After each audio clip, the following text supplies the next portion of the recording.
people morally responsible for their actions in the past when society's values have changed.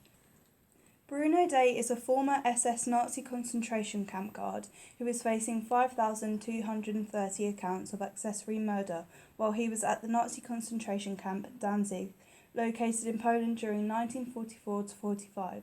He had frequently been assigned to watch over prison labour crews. There was no evidence that Mr. Day was involved in any specific killing during his time at Danzig. As far as we know, he carried out his duties as given to him by superior officers. The debate lies here. Should we hold Bruno Day morally responsible for his actions during World War II, based on our own culture and values?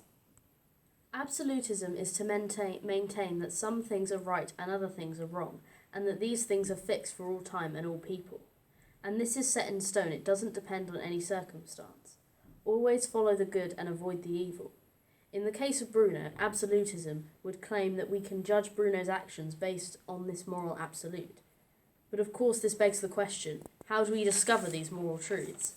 Immanuel Kant was an absolutist that believed you could discover moral truths through reason. If we apply Kantian deontological ethics to this scenario, it shows that he should have known his actions were wrong regardless of cultural rules at the time. Kant states, live your life as though your every act were to become a universal law.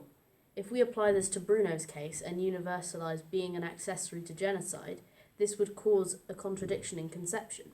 If this were universalised, everyone would be dead and there could be no more genocide. Therefore, Bruno's actions were wrong. Due to this factor, Bruno should be held morally responsible for his past actions, as he should have known it was wrong regardless of social context.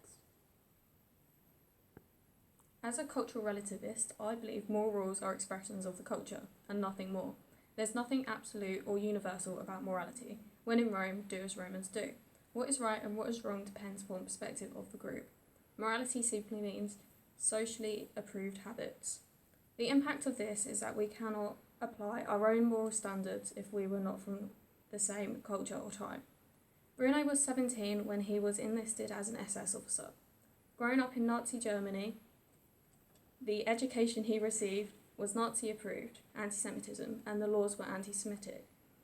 He would not have been exposed to much that would indicate this was wrong. Bruno's actions were in accordance with the law of the time.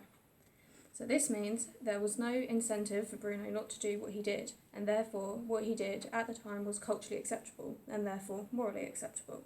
We cannot form a valid judgment when our values have changed so much. Plato argues that not all views are of equal worth. It seems dangerous to argue Nazi ethic was right for them. The extermination of millions is morally corrupt and unquestionably wrong.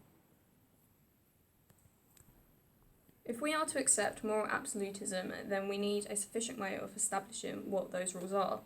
Kantian deontology leads to the issue of clashing duties. Bruno had the duty as a soldier to follow the commands of the officer. If he didn't, then he would cause a contradiction in conception. This clashed with the duty of not being involved with genocide.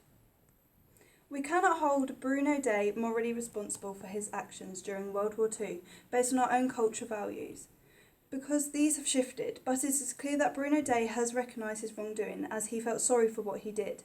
As he reminisces about these past events, a realisation he has made during this cultural shift.